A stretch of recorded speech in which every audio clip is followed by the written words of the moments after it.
The Porcupine with Adam Nutter.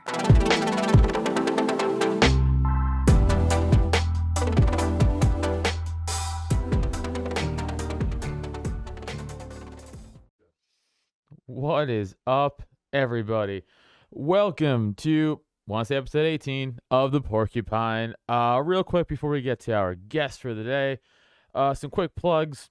Again, follow me at Adam Nutter on all the social media stuff, please. It helps. If you're listening to this, go to my YouTube, youtube.com/Adam Nutter. Subscribe, like, comment, subscribe, do all that shit. Bump it up, helps the algorithm. Thank you. If you want to come see me do stand-up anytime soon, September 30th, I'll be in Bristol, Pennsylvania at the Comedy Works. Coming out to that. It's a Thursday night. And then October 15th, I'll be opening up for Aaron Berg in Chalfont, PA at the Pop-In. All those tickets are available at droptent.com/events, along with, boom, this shirt I am wearing right now. Go over to droptent.com/store for your merch. Get this Porcupine shirt. You can get your Disobey Your Local Nutter shirt. With exclusive art by none other than Top Lobster himself. Again, droptent.com/store for that stuff. And that is enough for the intros. All right, our guest today is the man himself, great comic out of the West Coast in Oregon, my man, Kyle Ruff. Yo, what's up, buddy? Kyle Ruff, buddy. What's going on, dude? Thank you for coming on. Yeah, thanks for having me, man. I'm stoked to finally chat with you. We've been like on the periphery of the same circles for a while now. It seems like we first met Pats when Robbie was reaching out. He's like, "Hey, any other libertarian comics I know like want to do a spot in Oregon for the Mises event?" And I was like, "Oh, fuck yeah, I'll do that for sure. I'll go out and meet other fucking Mises comics and, you know, other LP people that are cool." And then I realized it was the same exact weekend I was already doing the PA convention, the Mises show. So I was like, "Oh, it's literally the same day." So I can't. But that would have been. I did want to go out there. I've never been to Oregon. It would have been cool to go out there and meet everybody. But either way, it was still a good time. I mean, the Oregon show was a ton of fun. It was at in Cascade Locks, Oregon. And it was just like it was the libertarian convention for the state there, and it was just this tiny pavilion. And Thaddeus Russell was there, gave a speech. It was awesome. I got to meet Buck Johnson was there. Oh, that's cool. And it ended up being a late show. It was only about 30, maybe 40 people tops hung out for the show, and I had a great time. But what you did was way cooler than that. So don't feel too bad. Well, I made the video that the Mises Caucus made, which if you watch that video they put on YouTube. Yes. I'm on that telling a dick joke, I think. It's like, and my name's not on it, though. It's just me just telling a dick joke. I saw that. Yeah, it was perfect. It's like all this serious stuff, and then you just like, "So what's the deal with my cock?" And then they just move on. I was like, "All right. People take me serious." Like, yeah. I am like, a thanks fucking a lot. joke. Yeah, no, but we definitely in the future, hopefully, we gotta do some shit together. That'd be fun to do. Absolutely, brother. I'd love to. But for sure. Until then, here we are doing this podcast. Mm-hmm. Again, like I say to everybody, or the first thing I ask everybody who comes on the show, because I find everybody's path is different. And I used to ask when I first started. I'm only like 18 episodes in, but when I first started, I would ask people like, "Hey, how did you get into the Libertarian Party?" I was like, fuck the LP, right? Like, who gives a shit about the Libertarian Party? Right. So, like, my question has evolved into, like, what just got you into the Liberty movement? Like, what just, you know, like, what was your foyer into, like, was there a speaker, a moment, something that personally happened to you that was like, you know what, I'm all on a Liberty thing, on the Liberty train? Kind of. There wasn't, the first thing is I just got red pilled super hard when I was in college. Have you ever seen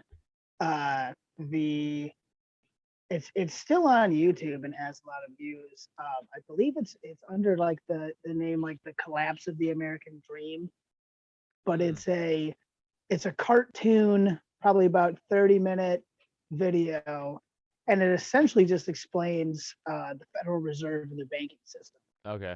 In a really like digestible way for like an idiot like myself when I was 20 in college. And I saw that and I was like, wow, this is super interesting. I didn't know any of this. And then um,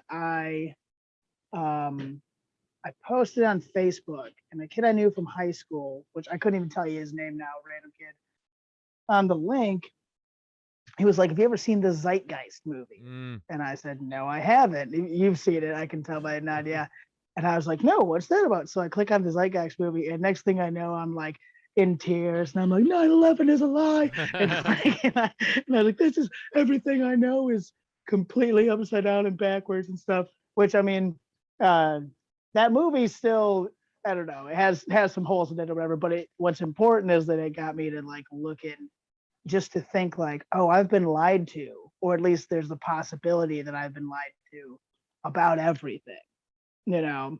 And then from there, really kind of more, I started going down a rabbit hole of the Federal Reserve, and that what led me to Stefan Molyneux, who was good on that stuff. I know people don't really like him now, and I get it. He's kind of gone off ever since the Trump election. He's got a little bit off the deep end. I feel like he's kind of changed his like core principles to suit some new narratives. But then, of course, you start looking into the Fed at any length, and where's that lead you? Of course, Ron Paul. And so started getting into that, got into some like, the Ron Paul YouTube rabbit hole, like everyone does at some point in their life if they're smart. And from there, it was really, I think, not until I saw Dave on Rogan, because I was like, oh, like I was really into Ron Paul, but there was nothing like new. I was really like waiting to hear somebody who was like a new pundit who kind of agreed with the kind of things that I agreed with. And then I heard Dave on Rogan, and I was like, this guy gets it. And I've basically been on since then is when I've gotten more actually active in the LP and of course the Mises Caucus and all that and so on and so forth. So that was how it started, off of a weird ass cartoon YouTube video. Isn't it wild how all the rabbit holes we go down to find out where we are today? Oh yeah, for sure. It's why you never know, like you're just gonna learn something new and also be like, wait a minute, what? And then it's one thing and then another thing and another thing. Yeah. And like it literally changes your life. Like a dumb cartoon literally changed your life. Oh, for sure. Yeah.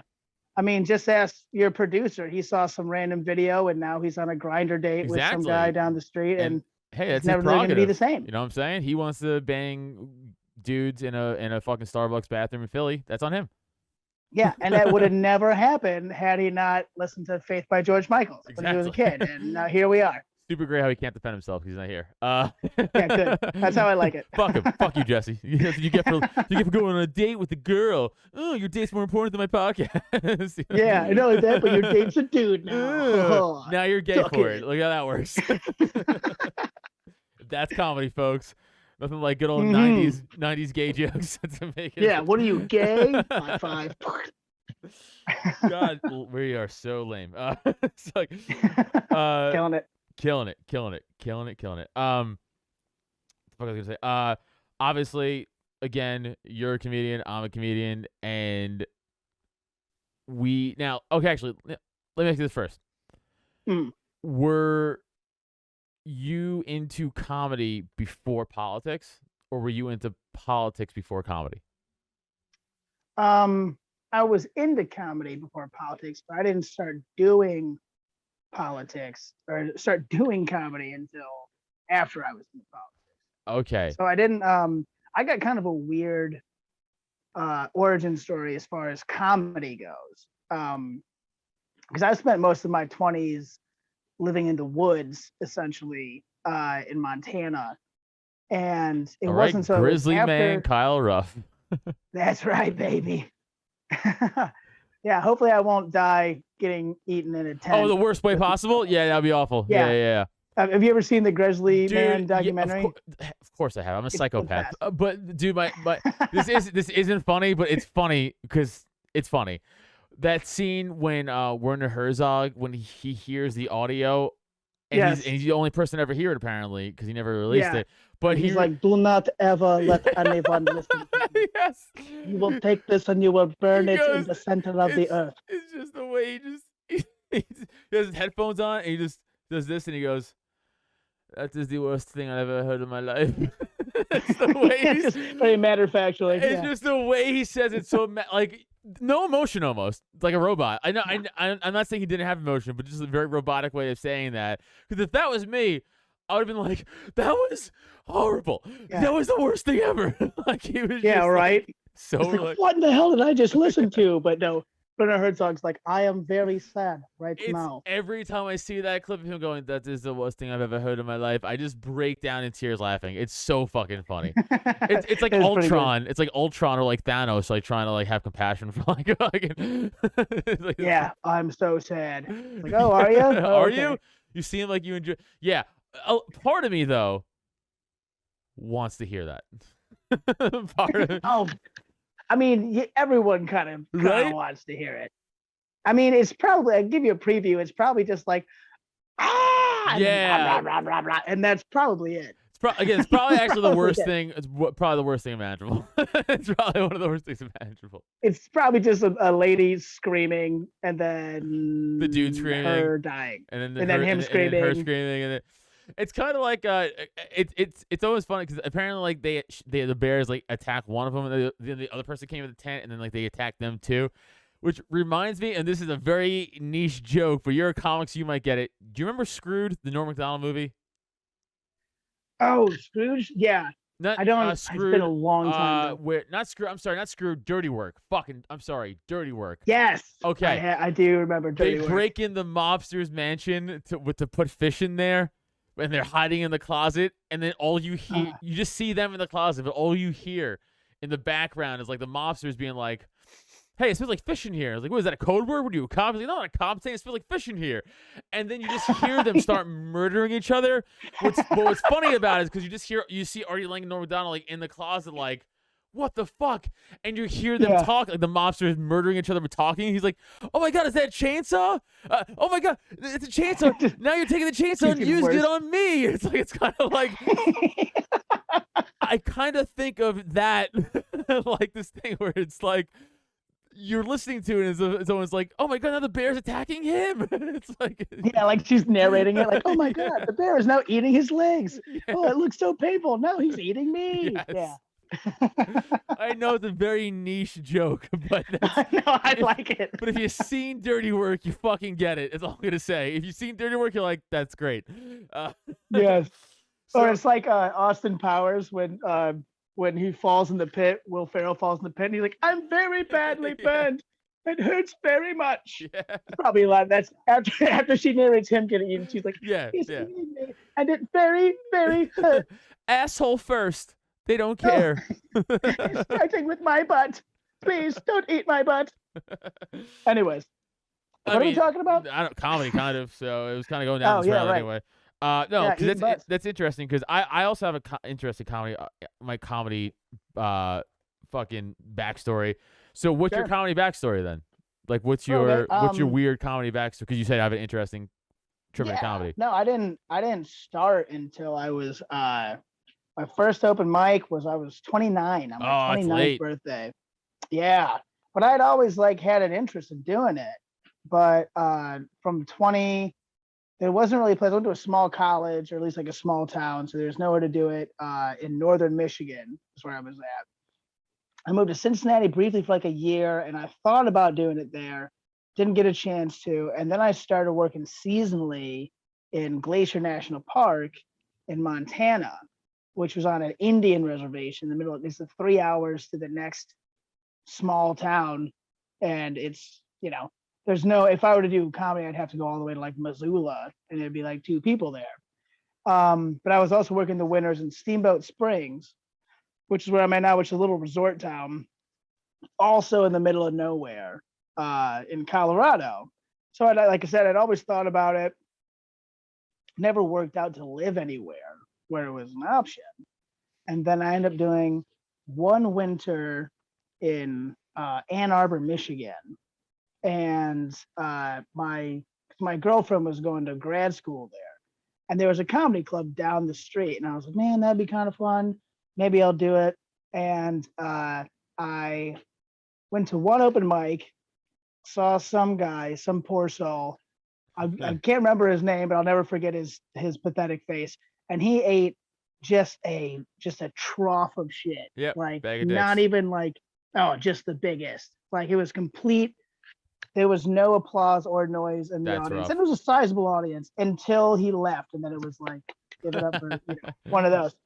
And I just thought, I was like, well, even if I'm terrible, I'll be better than that guy, the classic, Right. the classic hype up for the first time. Right. So I did that. I did 2 open mics there, and it went pretty well. And then I broke up with my girlfriend and I left Ann Arbor. And I was like, well, I'll probably never do that again. And I went back to Steamboat.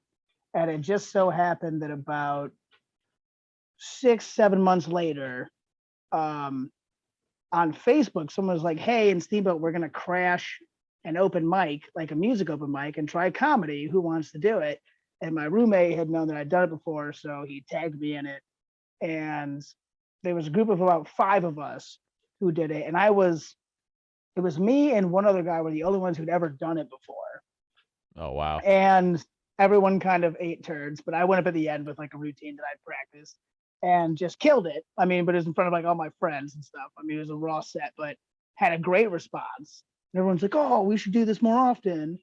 And we ended up, me and this group of like 6 people just starting out, ended up just starting like to produce our own comedy shows, even though we'd never done it before. We did 3 open mics there, and then did our first show in front of about 60 people, which I headlined because I was the most experienced. That's a decent amount of people, dude. I know. Yeah. I mean, and that went pretty well. We had some ups and downs, but within like a year and a half of the first time I've ever done it, I was headlining at our local theater in a sold out show of 160 people. You know what I mean? Like we just started throwing these shows out, even though we had no idea we were doing. Right. And the community was like, we've never seen anything like this before. So people would come out to our shows and stuff. So I kind of like, I didn't have a choice. I was like, well, I have to like be good because everyone's counting on me because there's nobody else. And so I kind of just got thrown into the fire in an unusual way, which has kind of been our story doing Comedy's Little Town. Is we've kind of skipped the line as far as being able to work with a lot of people and do these kind of bigger shows, whereas a lot of people in Denver have to kind of go through the ropes for a number of years to get these kind of opportunities. So I've just been really lucky. And the little group we had, I've kind of taken it over because I was the most serious, and now it's a business that I own, and I bring in people like Robbie Bernstein has been out. I reached out to him about, that was January 2020 before the pandemic. I had Robbie Bernstein come out, go skiing. But I've had like Sean Patton from Comedy Central come out, and Cypher Sounds, and Shane Torres, and Adam Caton Holland, and some big guys out here in the Denver scene. We've just kind of like built up this, That's cool, this little comedy scene, and it's been awesome. We got a good podcast. I'm hosting events all the time, corporate gigs coming through. And yeah, it's all just kind of happened off of like a Facebook post. Yeah, it's wild. That's fucking wild. But it worked out for the one of best. those things. So how long have you been doing comedy then? If you started 29 technically. 3.5 years basically. Wow. Dude, that's fucking impressive because I'm doing it for 8.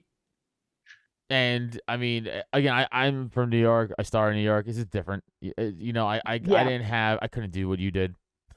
You know what I'm saying? Like, because everyone's a lot of elbow grease. Everyone's doing that in New York. Literally, what you're doing, everyone's doing, but they have better connections or whatever the fuck. You know, it's impossible. And then I moved to outside of Philly, and Philly already has a scene, so it's like it's the same fucking thing, right? So I'm like, God damn it, everywhere you go. But luckily, my comedy partner, which that sounds so fucking lame when you say that, but I don't know what to call him. That's okay.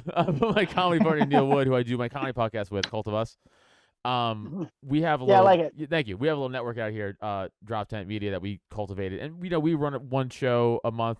We do 2 shows one night, and it's great. It's super fun. But It's not in Philly. It's outside of Philly because Philly's fucking. It's pointless. You have two comedy clubs in Philly. You have Helium and Punchline. What am I gonna compete with fucking Helium and Punchline? No. Right. Like I'm just not. So we have our own shit out by us. Oh, not by me. I'm in Philly right now at the studio, but out in Bucks County in PA, right outside of Philly. This place called Chalfont, and that's where we run the show, and it's fucking great. We sell out every single month, 2 shows. It's a blast, and that's Hell what, yeah, that's man. what we do. You know, and of course That's we part do of this. travel Yeah. and stuff too, but like that's our little thing that we cultivated here. Absolutely, man. And that's the way to do it now. You don't have to go through the typical channels and go to Helium and kiss their ass for 6 years to become a paid regular or whatever, or kiss their ass for a decade or more to try to get your foot in the door, you know? Dude, yeah, I mean, no one from Helium's watching this, so who gives a fuck? But like they're, so many. I mean, a lot of my friends actually work there, and they are good. Like, yeah, but they also, because they're kiss asses, a lot of fucking comics are in there, and they host weekends. And I'm like, you guys are fucking shit comics, but you just suck the dick of the fucking all the managers. Right. So yeah, just you're been like, here sucking for long enough. yeah, you're there you know? every day. Like, oh, dude, you're doing shitty open mics. I'm like, yeah, man. Of course, you're eventually gonna do something. Someone's eventually gonna throw you up because you suck their dick long enough. Of course, it's how it goes. Right. But I'm like, I'm not doing that. Yeah. I'm fucking 35 years old. Like Yeah. I've been doing this Yeah. for 8 years. Like, you know what I'm saying? Like I already carved my own path. You know what I'm saying? Like I'm not. You clearly don't want me. Got it. You know what I'm saying? Like I'm not willing to do what you want done. Right. Yeah, you want to do it your way, they want to do it their way. Well, it's their way or the highway. Right. And you're like, well, I guess the highway It is, bitch. Mad Max it is. We make more money, again, traveling, doing gigs, and doing our own shit than I ever will at Helium or Punchline. Ever. Yeah. Ever. Unless I'm headlining Absolutely. there, and I'm not. So, like, you know what I'm saying? Like, it is what it is. So, why would I not just keep doing what I'm doing? Absolutely. No, just keep building your own audience, getting your own scene. You're doing a great job with the podcasts and all that. Yeah. You don't need cultivate your own shit. Absolutely. Fuck their shit. Make your own shit. So my question to you is, because I've asked every comic who's on the show this question, because it's hard for us. First of all, there's like 5 fucking libertarian comics, and we're 2 of them. And we're 2 of them. Do you realize that? I'm serious. Like, honestly, I don't know who's the 5th one. Okay, so there's us, there's Robbie, Yeah. there's Lou Perez, there's Dave. That's 5. Oh, okay. Right. One, I need to meet 2, 3, Lou. 4, 5. I'm doing. Lou's awesome. I'm actually doing that Fairfax gig with Lou, and Robbie in October 2nd in Virginia. Oh, sick. That Mises Well, it's thing. funny. I'm doing the week after. Me and Robbie are doing a gig at Texas at the Renegade University event down there. I saw that. It's sick. Yeah, no, that's sick. what I'm saying. This is what we're doing is better than that bullshit. Yes, absolutely. And we get to be around people that we like and stuff too. And the comedy community these days, we're surrounded by a lot of dickheads. Yeah, well, that's my point. So there's us, and I kind of count Sam Tripoli in there a little bit, like Doug Stanhope. I consider, and Chrissy Mayer. I consider, because she's like, that we're I had her on, and she's awesome. I've been on her show. She's fucking great. We talked about it a little bit. She's not technically libertarian, but she's not. But she has a lot of libertarian ideologies. You know what I'm saying? Small L. Yeah. So I think there's like 7 of us. Honestly, I mean, could you name anyone else? No. Right? No. I think that's about it. So my question, like I said, the same question I asked them is, how much shit do you get from fellow comics for being an outward open libertarian in the comedy world? Because I get a shit ton. I don't get. I like to be. Well, when I go to like Pork Fest or something, I'll just lay it on, thick. But just generally speaking, like I don't just get on stage and like be like, I'm a libertarian, so blah blah blah. I'll just kind of subtly hit in, like, I'll throw in bits about how like voting is stupid. You know what I mean? Or like I have a bit that I've been working on forever and I'm still trying to really finish it, but about how I think Amazon is better. It's basically about how like Amazon didn't pay any taxes and everyone was pissed. And I was like, well, who would I rather give my money to? Amazon for the United States federal government. And I kind of compare and contrast, Right. like, and just things that get people thinking. Like, I'm like, well, like they both use drones. You know what I Yeah, yeah. mean? Like, one uses it to drop off socks, the other one uses it to drop off Hellfire missiles on a wedding party. You Right. know? So it's like little things I kind of sprinkle in there where they're kind of like, oh yeah, I never thought of it that way. You know? So I don't. My close comic friends do know that I'm a libertarian, that I come and do like Pork Fest and stuff like that. Like they have to like, I showed them the picture of the crowd at Pork Fest, which is about damn near 700 people, and they're like, how the hell did you get to an event like that? And I'm like, well, let me explain to you what Right. libertarian is. Right. So I kind of have to, I can't hide it anymore. I guess it's like being a closeted homosexual. I can't. Sooner or later they're all gonna figure it out from my weird hobbies. But I don't get a ton of shit. There's one guy in my comedy group who gives me shit, but he is about the most blue pilled Right. fucking, like he'll come in and just repeat some line from CNN. I remember, was it about a year or so ago when Trump was gonna pull out of Syria, and CNN was all like, the Kurds, Right. what are we gonna do about the Kurds? And this guy comes to me and he started trying to talk about the Kurds, and I was just like, Drew, you don't know a fucking thing Yeah. about the Kurds You know, or Afghanistan or Syria or anything. dude, the best way to handle people like that is go, okay, cool, go grab a rifle and go over there and fight for them. Yeah, right. Oh, you're So you not can do it willing right to now. you're not willing to do that? Shut the fuck up. That's, I mean, solid point. Because it's like Yeah. you're willing to send other Americans to die for it, Mhm. potentially, but you're not willing to do it. So Yeah.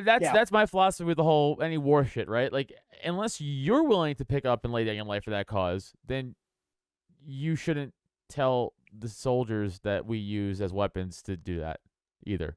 Absolutely. And that's Right? just So like it's- what yeah, absolutely. And that's what Dave was saying on his show yesterday, the day before.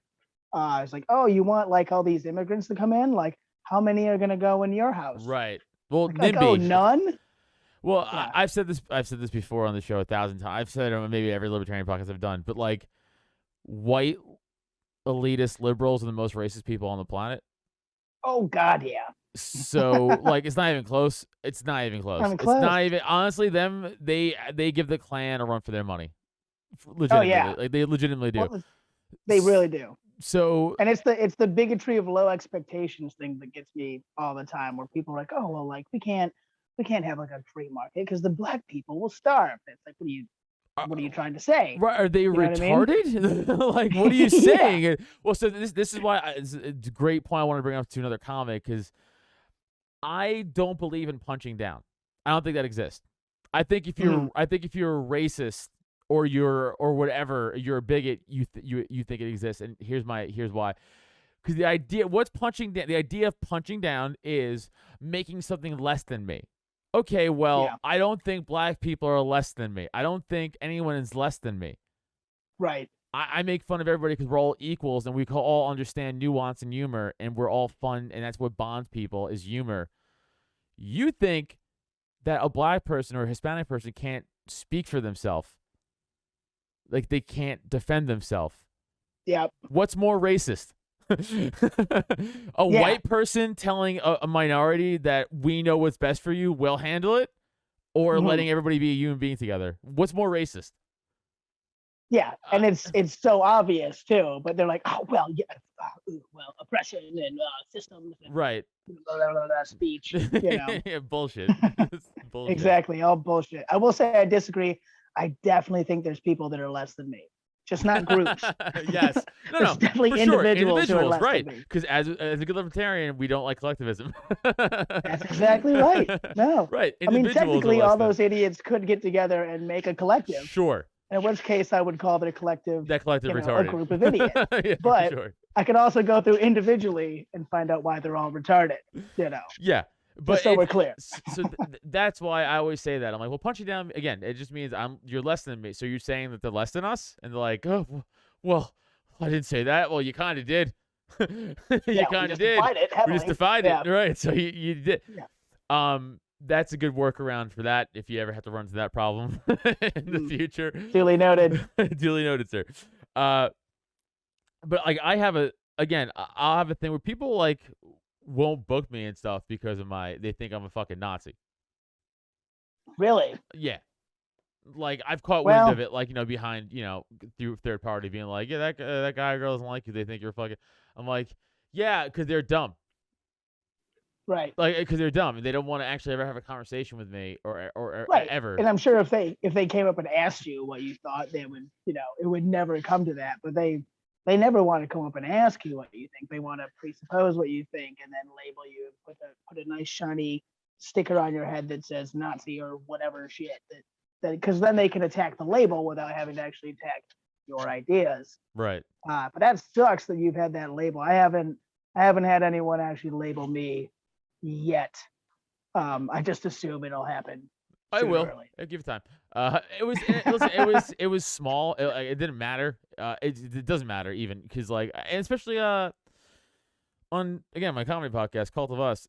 Fucking Neil and I got someone tried to come after us for a joke we made on the podcast, and it was a clip we put out. By the way, it's not like they found it. It was the clip we released. Yeah. And it was from I won't even give her name credence because she doesn't deserve it. But it was from a female quote unquote comic who is these are these people. These are how far removed these people are from like actually really caring. It's just all a game to them. She saw the clip, reached out to Neil, who I do my podcast with, said to him, hey, are you still going to employ Adam Nutter, thinking that, like, I just work on Neil's network somehow? Like, we don't. Like, this is what I'm saying. She doesn't even there's no research done. Like, there's nothing, She's, of course not. And, being like, are you still going to employ Adam Nutter after what he said? And he goes, I'm on the clip with him. Like, that was what he wrote back. That was me. I was there with him. I was next to him. Did you even watch it? So it leads me to believe that somebody told her about it, and she just, without even watching it, just fired because she heard a name of Neil's name, and just fired off.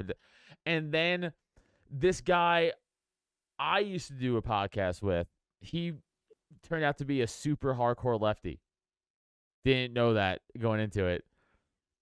He sees the clip and then goes on Facebook, doesn't tag me because he's a pussy. And they all have that in common, right? For sure. They wrote this. By the way, he's a 54-year-old man who lives off his veterinary girlfriend. He's a waiter. She pays for their apartment. She pays for all the bills. She pays for everything. She must have to be a vet because she has to take care of him because he's a parasite. Exactly. Good job. Thank you. Comedy. Got him. Comedy. He's like a legitimate beta male. He's legitimate, he's like the stereotypical, and he's like a 5 foot nothing, like glass. Think of that guy. That's what he looks like for real. All he's missing is like pink hair, basically. Yeah, he doesn't have that, but he is a legitimate loser. He's working on it. Like a legitimate loser for his age. Jesus Christ. And he wrote this giant thing on Facebook, how I'm a Trump supporter, all this shit, this lies, and I'm like, I didn't. By the way, didn't read it because I refused to. I just caught it. Neil read it because he was laughing. He's like, dude, this is hilarious. So he kind of gave it me, paraphrased it to me. I was like, that's so funny, And then no one engaged with it because I refused to engage with that stuff. Yeah, it's illegitimate. And then you don't want to legitimize it. And then if you look at his engagement with the Facebook post, it was 2 likes, 4 comments. It was just him and the same chick. They're in an echo chamber. No one cares. Absolutely. That's what I'm saying. Yeah. And Neil and I, and it's funny because then a bunch of comics DM'd me, and been like, "Yo, that clip was hilarious, dude." Fuck those. And I was like, "Yeah, no, I don't." I'm like, "You guys legitimately care more than I do." And this was over 2 years ago. This happened, by the way. This isn't this wasn't soon. This was a while ago. But I'm like, yeah, we ignored it because if you give this bullshit legitimacy or make it relevant, then that's what gives it legs. Fuck that. Yeah. Fuck it's these just people. Like a baby throwing a temper time. tantrum. If you give them attention, then they're going to be like, well, obviously this is working. I'm going to keep doing it. You know right. What I mean? So I'm like, have fun in that void, you fucking tool. No one's listening. No one's listening to you. You fucking Yeah, asshole. no one cares. So you might get that eventually. Like you just might. Oh, well, I was texting before. I got an email after one of the events that I did. And I was gonna read it to you. Remember that? Yeah. Let me. My camera might have to get a little bit shaky. No, go for it. All right. Where is my email? This is the best. So on Wednesday nights, once a week, I host an event in Steamboat Springs called the Adult Spelling Bee, which is That already sounds like a spelling bee for people who can't spell. that's exactly it. Pretty much. And I'm, by the way, a fucking good spell. I'm like autistically good at spelling. So fuck this guy already. Yeah, I'm weirdly good at it. I don't know what it is, but I'm weirdly good at it. I'm sorry. Go ahead. Hey, one of my favorite words. See if you can spell it. Can you spell gubernaculum? Which, if you don't know, is the tissue that aids in the dropping of the testicles. Wait, say it one more time. Gubernaculum. Goober. I see. You're kind of breaking up. So it sounds like you're saying gubernacular. Gubernaculum. G U B E R N A C U L U M. That is correct, Yeah, sir. yeah. You nailed it. I told you. By the You way, can compete. the pressure on me to nail that after I just said I'm After you autistically said good it. at spelling. Wow. Woo! Fuck yeah, No, you bitch. killed it.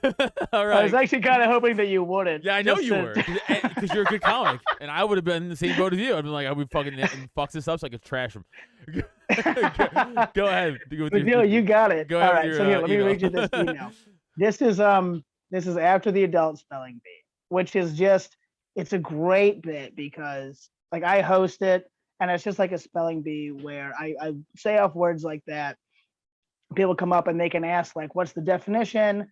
Or they can say, can you use it in a sentence? And I'll be like, yeah, like, lick my gubernaculum. I can just say whatever I want. Right. And it's just me and usually another comic, and we'll just kind of like crowd work the whole time and make fun of people when they get words wrong. We'll just tell them they suck and stuff. So I don't know when this word was said because we were just firing at the hip, right? But I got an email.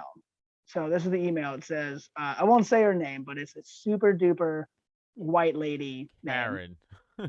It might as well be Karen. It says, to whom it may concern. I was enjoying a drink with my brother last night at Steamboat Whiskey Company, who was in from out of town. Our server was professional and friendly, and the drinks and atmosphere was great. Unfortunately, however, Oh, what a cunt. for emphasis. Oh, yeah. Despite being a local in the community, I won't be returning to this establishment because I was shocked and embarrassed by the Adult Spelling Bee's MC's use of the term, quote, retarded. Which is, if you click on, she highlighted the word retarded after she put quotations around it, and it hyperlinks to an article on the Special Olympics website that is about why you're no longer allowed to use the word retarded. So that was a nice little added bonus. Anyways, I'll continue. Use of the term retarded. While this term might have been acceptable when I was young, its use is no longer acceptable. Here's the fun part. It is the equivalent of using the quote N word. No, it's not. Go unquote, right, to describe an African American. But the MCs obviously find it more acceptable because they are less likely to have their asses kicked by an individual with intellectual disability as opposed to an African American. All right, so this is, like you said, no, it's not. That's like there's a Mulaney bit about midgets. I was just gonna say, what comic has the word where it say, well, we're saying midgets now. What? Yeah, it's Mulaney. That was it. Thank you. It's John Mulaney. Yes. He's like, if you're comparing which word is worse, and you won't even say one of the words, that's the worst word. That's the it. worst word. That's exactly the bit. Thank you. It was Mulaney. I was like, was it CK? I thought it was Louis for a minute. No, it was. No, it's Mulaney. But they also great bit. So true. No, it's the best. It's fantastic. So true. But they also have that subtle Karen racism here, where it says, Yes. Yeah, I noticed. they said, but the MCs find it more acceptable because they're less likely to get their asses kicked by an individual with intellectual disability as opposed to an African American, which then, of course, supposes that all African Americans, if they hear this word, they'll just turn into some kind of uncontrollable rage monster and want to fight. Which, Yeah. also, like, hey, by the way, many black people are super peaceful. Like, they're not aggressive at all. Even if they hear that word, they're like, Yeah. hey, it's not like that's like. Also, I have 8 years of MMA under my belt. Try me. Right? Try I don't me. think you're gonna take me either way. But also, it's like, there's some black people out there who are smart enough to know that sticks and stones might break my Right. bones, but words will never hurt me. Obviously, your kid doesn't know that, probably because he's intellectually disabled. So then she does go on to say, I am the mother of a child with special needs in our community, and I worry constantly about him or her being bullied, made fun of. Okay, fair enough. I have never heard this term used in our community, especially in an open microphone. It scares me to think that this term could be used to justify making him and others like him feel less than human and put him in an even greater risk for being taken advantage of or bullied. All right, so no one's making anyone feel less than human. You know what I mean? Like, that is a complete exaggeration. And Yeah.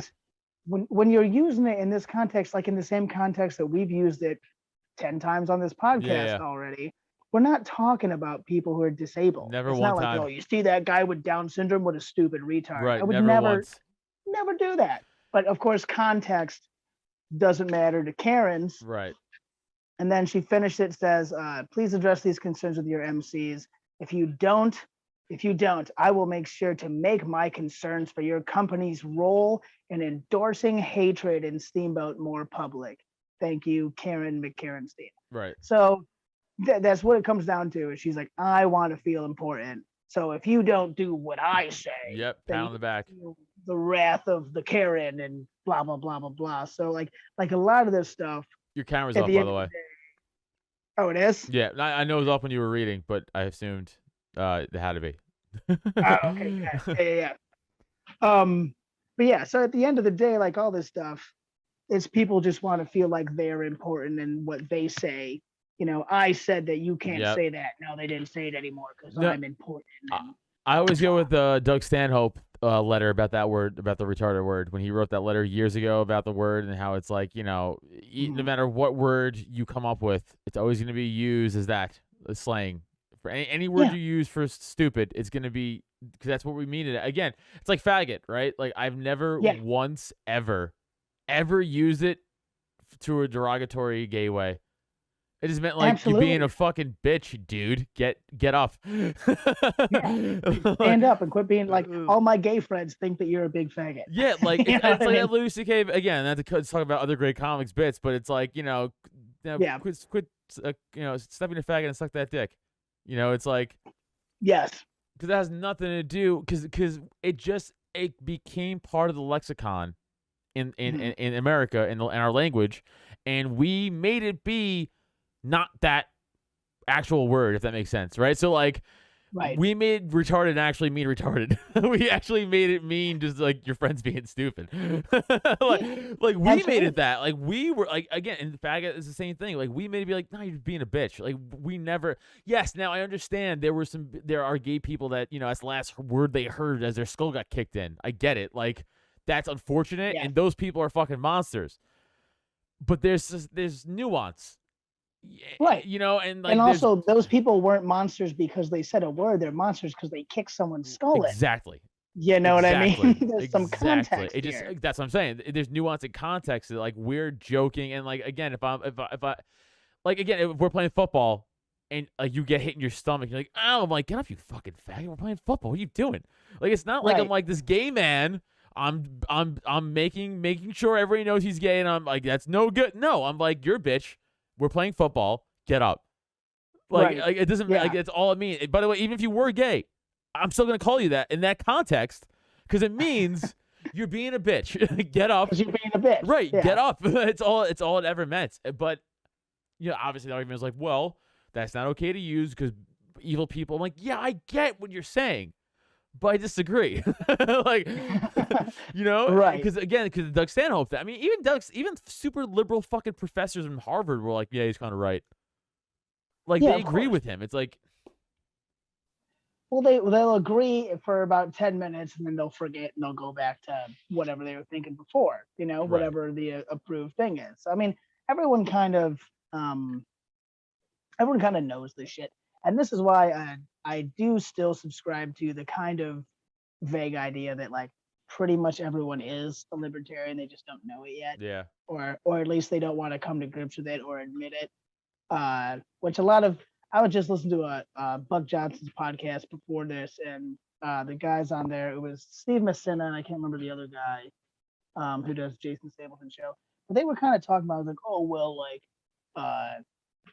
we keep saying that everyone wants to be a libertarian, but they don't. They want to be controlled and they want this and that, and I'm like, they what they want is what suits them in the moment. What they don't want is to stick to a principle.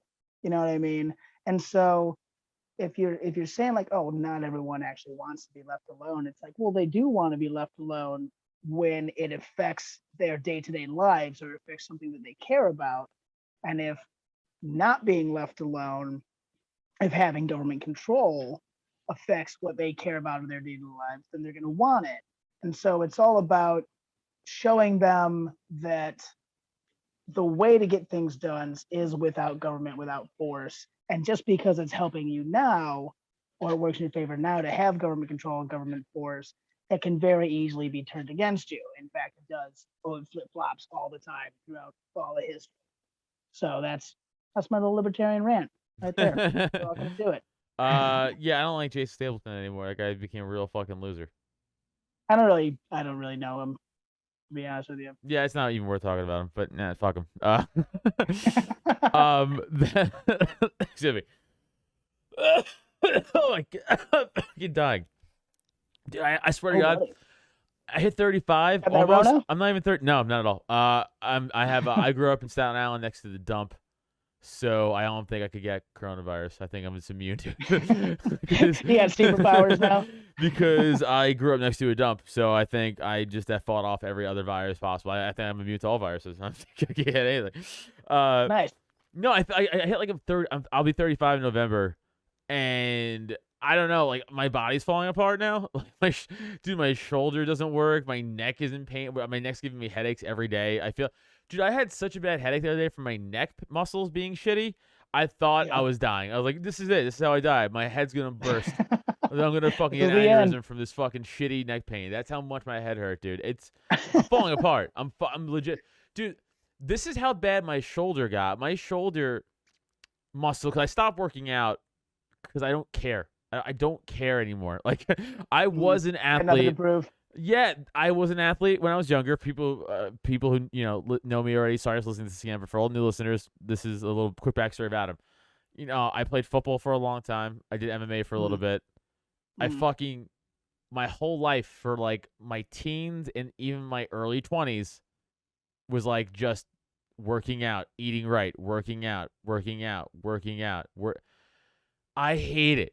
I don't want to run anymore. I don't want to lift a weight. I don't want to smell a gym. I really fucking it's like it gives me like a bad nostalgic, like, because of like how much time and effort I put in for no reason.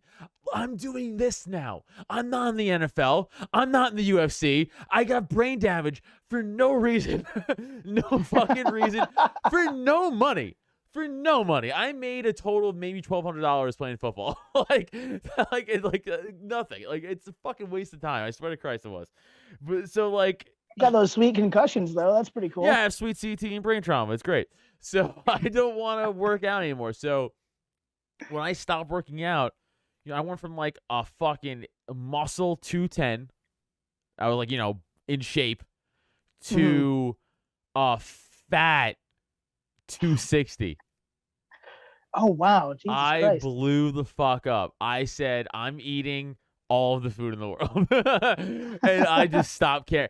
And I did that I call them the Fathom years, the Fat Adam years. The Fathom years. Fathom.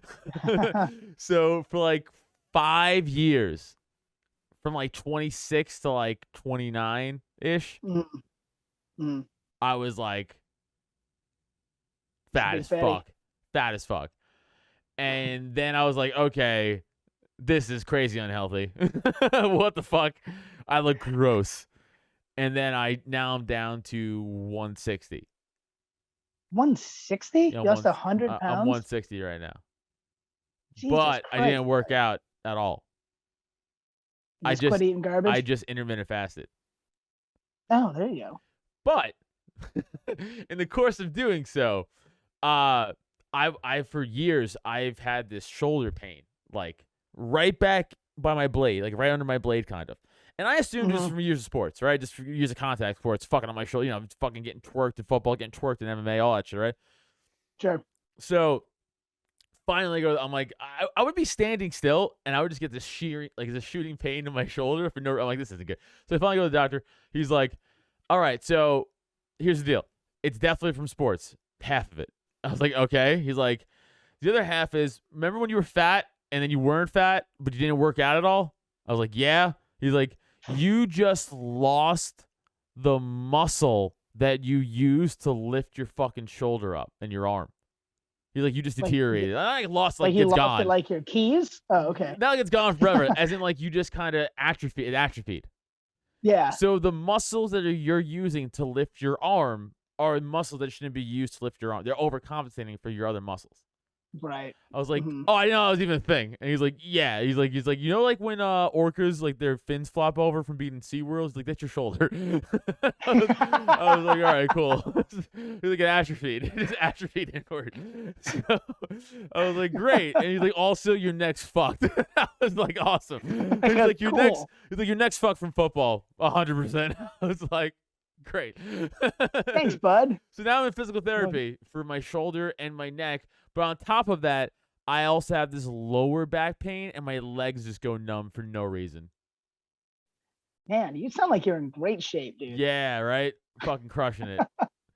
Killing it. Dude, all my arms go numb from my neck pain. It's crazy. It's fucking. I honestly sometimes I'm like, maybe that's okay. You know, it's not. Okay, how in the back of that be? How bad could eternal nothingness be? Done. You have to be done with this. This fucking. It gets worse from here, right? Because there's no way. Dude, I've been in physical therapy for like a month and a half. I swear to God, my shoulder pain, it's not, it hasn't, it's the same. It doesn't matter. It's the same. It's the fucking same. I'm like, is this supposed to always hurt when I'm just sitting still? They're like, no. I'm like, it still does. So what are we doing here? Like, what the fuck are we doing So how do I fix this? Like, well, you could die. They're like, you could die. I'm like, okay. How do we do that? Yeah, like, we're not allowed. What are the steps? You're like, if only it was a libertarian doctor and you could just kill had me. the right idea. Exactly. And then I'm like, at this point, I'm like, is surgery an option? And he's like, not really. I'm like, okay. Sick. Sick. So just pain forever. That's what we're going Just with. be here. Just eternal pain? Got it. That sounds awesome. Like, this is just how you are now until you die eventually. Yeah. So, congrats. Yeah. Fuck my dad. Just kill me. Or give me opioids at least. Like, I'll try them. Yeah, right. Can I get some opioids? Can I get some oxy on the way let me just out, have fun. Let me just kill myself like that way. This is an awful segue. Cancel culture.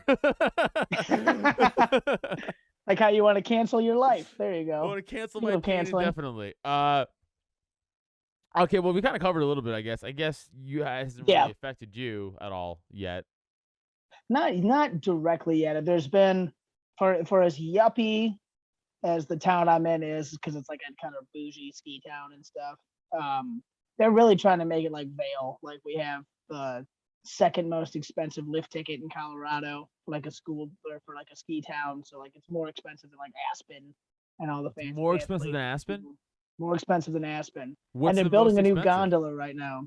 I want to say it's Vail. Vail is Vail, right. Vail is $235 or $240 a day, and we're $225. Wait, to do what? Ride the fucking lift? To go skiing. Yeah. Oh, suck a dick. Yeah. That's crazy. It's kind of a complicated thing, but the big thing is they're doing this thing called the Icon Pass. So essentially, half the resorts in Colorado, which is basically half the resorts in the U.S., all the resorts split up into basically two camps, and one is owned by Vail, and the other one's owned by Alterra, which is who Steamboat is under. And each one of them individually sells their own pass The Steamboat one is called the Icon Pass. The Vail one is called the Epic Pass. And if you buy that, you can ski at any of the resorts. And basically, they're just pushing everyone to do that. Like the base one is like $600. So it's like, do you want to ski for 3 days or do you want to buy an Icon Pass? And so people is are like, oh, just is buy that the for a Icon Pass. year? Yeah. That's not Which bad, there's I different guess. levels to it. There's like the $600 one comes with like a bunch of blackout days. So you can only do like X amount here, X amount there.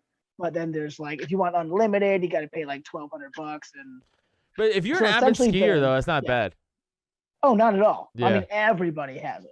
Every single person has it. And so they're like, why would we even sell lift tickets anymore? Like, you can't even buy a season pass to a resort. You got to buy the Icon to get that resort plus other ones.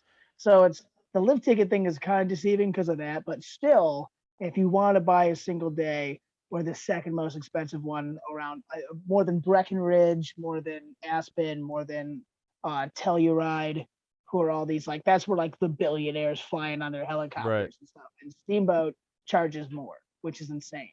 We're also building the second longest gondola in North America right now for no reason. I don't know why. We don't have any employee housing. There's no place for anyone to live, but we're going to spend $1 billion on a fucking gondola that we already have.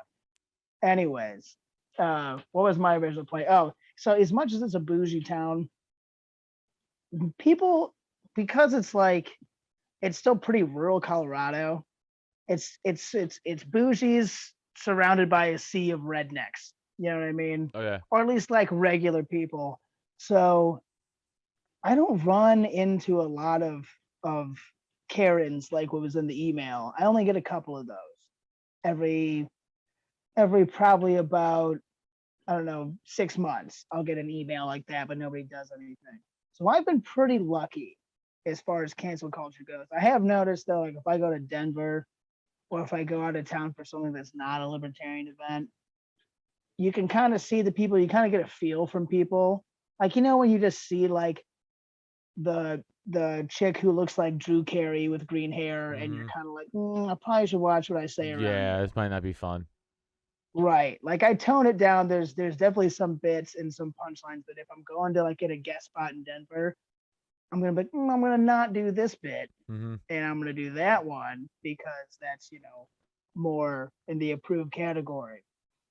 And largely because I haven't gotten to the point where I'm like, fuck all you, I'm gonna say exactly what I want all the time. I'm still trying to build a reputation with these people where I can play the game at least. Yeah, I hear you.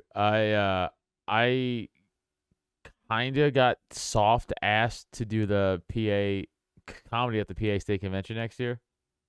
Yeah, nice. And I'm like, I should do it because it's going to be obviously a lot of Mises people there, but also a lot of not Mises people there. And that'll be fun to get in some trashing without making it obvious. Oh, you should 100% do that. Bro. Yeah. I mean, it was a soft ask. It wasn't a definite ask. It was a soft ask.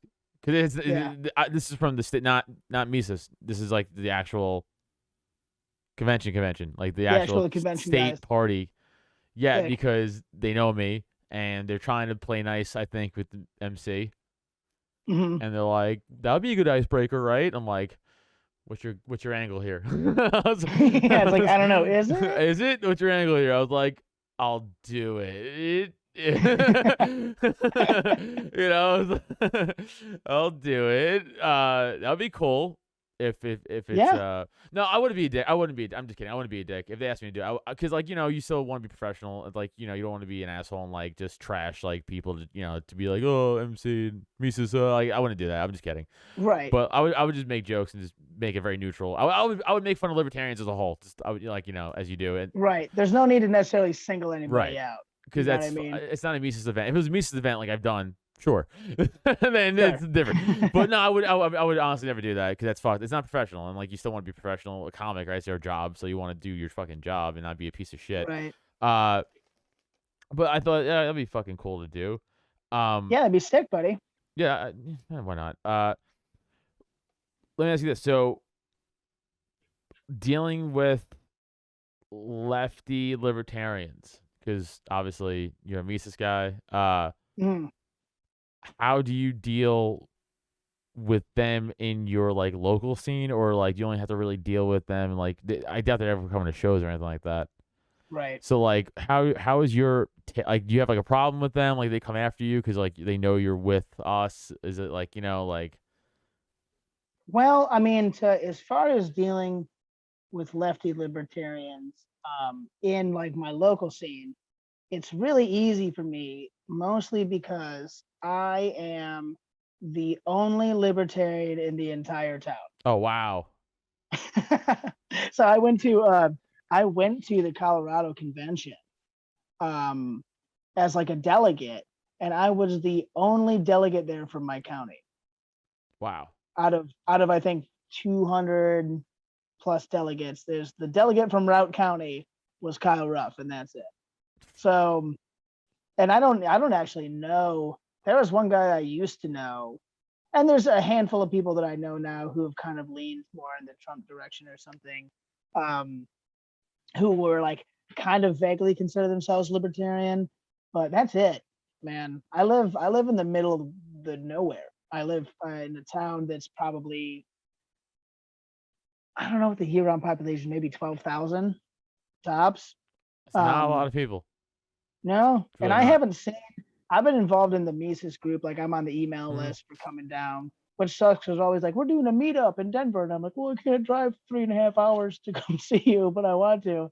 Um, but I haven't had anyone reach out to me in town or anything like that, or anyone in these other group chats or anything like, hey, I'm also in the area. Let's hang out. Hasn't happened yet. I kind of more, because I'm a business owner there.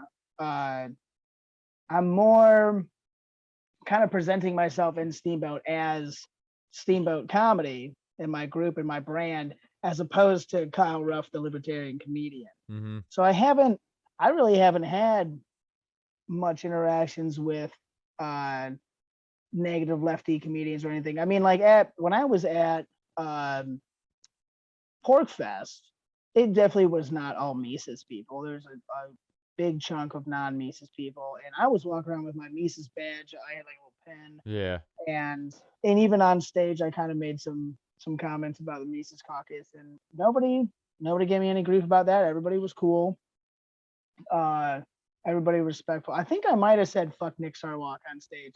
I think that might have been the only thing that I said. I But I just saw him again on Saturday in person again did you really? because he was at the so I met Spike Cohen for the first time Saturday also, which is cool. Oh, nice.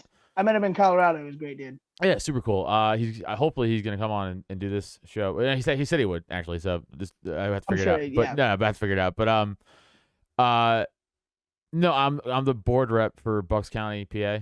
So Oh, nice. for Sick. every state party, I'm the vote for Bucks County. I'm like, I go and vote yay nay or all that shit.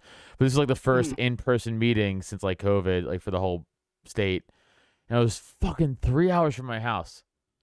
And we drive out there. I drive out there with the chair, with our chair, Joe. Joe, what's up? I know you're listening probably. What's up, Joe? And we drove. Thanks for driving. It was awesome. I didn't have to drive. And then we drove out there, and then Spike was speaking. It's separate from our event. Just happened to be, coinciding with our state board meeting. They were having a speaking event, and Spike was there. His wife was there. And Sarwark was there, and I didn't know that, and I just go to the bathroom. He comes out of the bathroom, and I was like, "Fuck, this fucking guy's everywhere I go." I feel like now, like him and I have gone at it on Twitter a few times. I blocked him recently because fuck him. I don't want to deal with him. I think he's a no one. He's a parasite. He's a fucking plant. He's a Noda. Yeah, he's a Noda. Yeah, so I He's blocked worse than him. a Noda. And every time I see him, I'm like, it's not worth me getting into it with him in his face either. It's not worth it. No. Because he won't do it. He'll just back down. I'm like, wow, now I was going to be yelling at a guy at a fucking hotel lobby like a psychopath. You know what I'm saying? Like, he's also a lawyer. Who knows? You might step on his toe and then he sues you. Right, exactly. He's a scumbag. So, but like, I feel like I see this fucking guy everywhere I go. And I'm like, why are you here? It's a fucking bummer. Yeah. But, yeah, so, we go to state board. What was I saying? State board? What was before the Sarwark? You said fucking Sarwark on stage. Yeah. Oh, that was my question. Yeah. Right. So, Do you have a lot of libertarian material? Because, like, personally, I only really have one joke where I mention I'm a libertarian, and because it has to do with the joke. But otherwise, I kind of stay away from politics on stage. Now, if I'm at a Mises event, again, it's different. You can make a little more joke, but like normal Yeah. comedy, like I stay away from politics usually. Like, what's your take on that? Like, what do you do?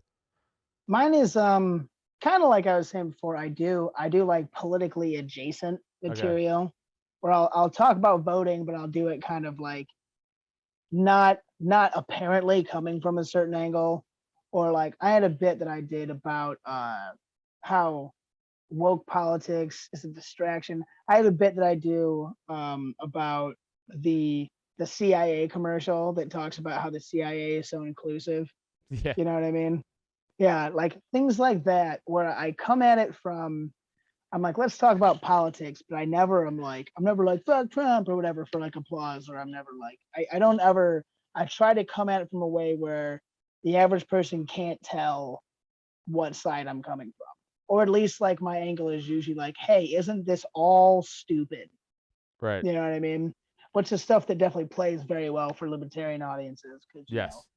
nothing ever goes our way, so Yeah. it's all stupid. But I can still do it in a way in front of lefty people or right wing people for the most part, and I get almost no push. The very first time I tried to do political material was I was opening, I was hosting an open mic, and the place was packed, and it just I hit everything that I wanted to, but I kind of started with it. I was the first time I did the voting thing, but I started it with like I'm a libertarian, which means this and that and that. And I tell you, it was dead silence, Yeah. just Yep. dead awkward silence. And it was you could tell almost everyone was like, should I clap for Right. this? I Do don't I know. like this? Is this bad? Is this good? Yeah. What Yeah. is this? Do you like this? Does he like this? Do I like you? So since then I was like, oh, I should probably find a better way to approach this. Like I have a joke about how some woman, this is a true story, came up and she's like, is your comedy pro Trump? And I was like, what? And then she goes, well, we want to come back to the comedy show, but our mom, she can't handle Trump. She has like a complete allergy to Trump, and she'll freak out if she hears Trump. And I was like, like it's not, but also like, is pro Trump comedy allowed? Like, have you ever seen pro Trump Dude, comedy? Kyle, Because I listen haven't. to me, man. Again, I'm pretty much outside of Philly now, but like Yeah, I'm still in New York a lot because it's yeah, fucking an hour for me. So I'm in yeah, I'm doing New York shows all the fucking time. yeah, When I tell you, for fucking 4 years, Trump's literally Hitler, yeah. dude. Isn't he just the worst, you guys? Yes, yes, he is. I'm My just God. sitting there and like, you fucking cowards. Like we used to be Mhm. counterculture, like, and Yeah, you're just culture. Like you're just the thing. Like, aren't I so brave? I'm saying grifters. exactly what media and big tech tell me to say in government. Yeah, I'm so and I'm brave. so brave. I'm so brave. I mean, again, Gillis has that bit, about like, he's like, New York comics are like, Trump's literally the worst. And he's like, you look, he's on next. He'd bury you right now. Like, like he's funnier than most New York comics. Like, Oh like, God, yeah. yeah. Not the Shane Gillis bit, Yeah, everybody. But like, Shane's go great. watch Shane Gillis' new special, by the way, on YouTube. It has over 1 million views already. If Nice. I've if seen some clips. I saw his clip about the Trump dad. oh, It was Fox News, fantastic. dude. Fox News I've dad, seen yeah. some of this in person, just being around Shane and stuff like that. Uh, Mhm. so funny. That's a great when he's like, my dad watches Fox News until he can't. He's just sitting there. He's like, Mr. Potato Head is trans. Nah, I'm going to bed. Great bit. He's like, I can't do this. Yeah, Great bit, it's man. really good. Shane, and that's another thing. And that's Shane. But again, I know Shane a little bit. Like, we know Shane and his. I'm friends with a lot of his friends in comedy and stuff. And Right on. Shane is fucking would go to all these alt rooms that these fucking loser white comics couldn't do that they wanted to and crush, and they couldn't even crush in their own rooms, and they fucking hated him for it. Hmm. That's what it was. Hmm. Shane could go to I believe it. any room. Shane could go to any room, crush, and these fucking losers, who they're, by the way, they're super all inclusive scene, which is all white people, Right, of course. all white people. They're the good comedy theater is one of the people that came after Shane during the SNL thing. Yeah. They got sued by a friend of mine because they wouldn't pay him for the shows he ran there because they're scumbags. But, fuck Trump and all this shit, but they fucking steal money from comics. They had to get sued over it. All their rooms are white comics. Only white comics do their room there. Like, it was a joke. And they're all like, like BLM. It's like, yeah, where's your black comics? Like, right. What Josh and Nick Ashley did on the Fakeitarians podcast when they were like, what's your favorite rap album? And Eminem. No one could answer them. Nobody knew it. Because it's fake. Like, I actually grew up listening to rock Performance. and hip hop. That's it. That's all I grew up listening to. So I am all about rock, and so I grew up listening to fucking Nirvana and Biggie, dude. That's And these fucking fakes want to call us racist, and it's like, yeah, name fucking 2 songs on "Ready to Die" by Biggie. Right. They can't name anything. They can't name shit because they don't listen. They just know that's the best thing to say to try to get us, and it's like, you're trash. You're all trash. So it's annoying. It is. It's the world we live in, man. It is what it is, exactly. We could kind of wrap it up, dude. I don't know how long we've been on, but I feel like About an hour. We've been on for about an hour, right? Yes, that's the only thing when my producer's not here. It's like usually he'll hold up signs for me, be like how long we've been on, but I'm not even by the computer, so I can't even see. So I'm just guessing we've been on for at least an hour. It's all right. We're hoping he has a great grinder date. Great grinder date. Suck that dick, Jess. Yeah, dude. Quit being a faggot and suck that dick. Kyle, tell everybody where they can find you. Please plug away anything you want to share, please. Absolutely, brother. Everything I do is Steamboat Comedy. That's the business. SteamboatComedy.com. Steamboat Comedy Podcast. You can follow me, Steamboat Comedy, on Facebook and Instagram. I have a Twitter. I never use it. I also have Instagram at Kyle Ruff Comedy. It's kind of my own personal one. And then the big thing is, if anyone listening to this is going to or is around the area of the Renegade University weekend that Renegade University is throwing in Lockhart, Texas, with Thad Russell, and Scott Horton is one of the big speakers there. Can't remember. There's some guy, Jack the Perfume Naturalist. I don't know who he is. But it's going to be at Buck Johnson's house, Buck's the Man. And we're the after party, unofficially. Me and Robbie the Fire are throwing a show at this bar called Load Off Fannies, which is a strange name, but seems like a cool place. Owner's nice. It's going to be a show that Saturday night. Just the two of us. Tickets are on sale right now. You can get them. You can get them on my website, Steamboat Comedy. You can get them at Robbie's website, RobbieTheFire.com. He should have a link up too.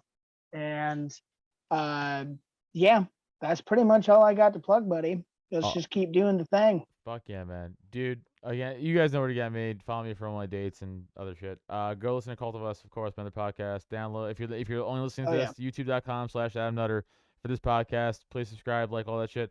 Kyle, thanks, bud. You're the fucking man. Thanks for coming on and doing this, dude. Dude, it was my pleasure. I'm looking forward to it. We got to get together and do a show sometime for sure. All right, we got to get a little tour going. Dude, I think we have is the to. next step. Yeah. Tour. That's We'll talk off air. All right, sounds good, buddy. All right, dude. Thanks, man. All right, later.